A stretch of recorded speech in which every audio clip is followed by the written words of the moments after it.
Dans le livre de l'Apocalypse, il est écrit « Il faisait que tous, petits et grands, riches et pauvres, hommes libres et esclaves, reçussent une marque sur leur main droite ou sur leur front, et que personne ne put acheter ni vendre sans avoir la marque. » Pendant longtemps, ces paroles ont semblé lointaines, symboliques, mystiques, des fragments d'un futur impossible.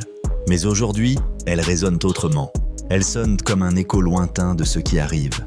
Car certains annoncent que dans un futur proche, nos enfants devront être augmentés. Non pas par l'éducation, non pas par la sagesse, non pas par l'expérience vécue, mais par une puce, un fragment de silicium implanté dans leur cerveau. Une puce qui leur donnera accès au savoir instantané, à la rapidité de calcul, à une connexion permanente et omniprésente. Une puce qui fera d'eux des êtres compétitifs face à une intelligence artificielle qui grandit chaque jour. Mais posons la vraie question, celle qui brûle. Qui contrôle cette puce? Et donc, qui contrôle l'enfant? Dans la Bible, Paul rappelle « Ne savez-vous pas que vous êtes le temple de Dieu et que l'Esprit de Dieu habite en vous?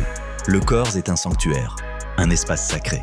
Mais si nous y logeons une machine, si nous laissons le code binaire pénétrer la matière sacrée, alors qui demeure encore en nous? L'esprit ou l'algorithme? Le souffle divin ou la froide logique? Imaginez un instant chaque pensée surveillée, chaque choix assisté, chaque erreur effacée par une correction automatique avant même qu'elle ne soit commise. La liberté ne disparaît pas brutalement. Il n'y a pas de cri, pas de révolution.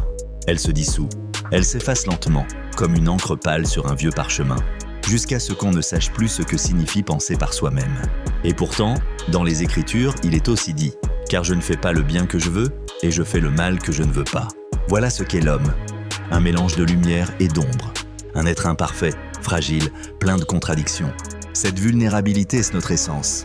Mais si nos pensées deviennent prévisibles, calculées, orientées, si notre imperfection est corrigée par un programme, alors ne serons-nous plus que des machines déguisées en humains? Dans l'Apocalypse encore, je vis l'une des têtes de la bête comme blessée à mort. Mais sa blessure mortelle fut guérie, et toute la terre était dans l'admiration derrière la bête. La bête n'est pas toujours un monstre visible, avec des crocs et des cornes. Elle est un système, un réseau, une intelligence sans âme qui promet le salut et la perfection. Hier, elle prenait la forme d'empire, d'idéologie, de tyrannie. Aujourd'hui, elle chuchote à travers une puce, promettant de guérir la blessure de notre humanité. Alors viendra le choix.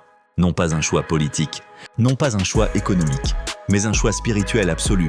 Voici, je mets devant toi la vie et la mort, la bénédiction et la malédiction. Choisis la vie afin que tu vives. Serons-nous encore maîtres de notre esprit? Ou deviendrons-nous des serveurs biologiques au service d'un réseau mondial?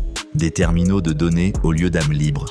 Car, comme le dit l'Évangile, que servirait-il à un homme de gagner le monde entier s'il perdait son âme? Un enfant avec une puce saura tout, répondra à tout, verra tout, mais saura-t-il encore pleurer sans raison? Prier sans preuve, aimer sans logique? L'âme n'a pas besoin de connexion. Elle n'a pas besoin de bande passante. Elle a besoin de silence, d'espace pour exister sans un signal. Et c'est peut-être ce que la machine ne comprendra jamais. Le vrai danger, ce n'est pas la puce. C'est d'oublier ce que ça veut dire être humain. Nous espérons sincèrement que cette vidéo vous a plu. De nombreuses autres sont à venir. N'hésitez pas à aimer, partager et vous abonner à nos différentes pages pour rester informé et ne rien manquer de notre contenu à venir.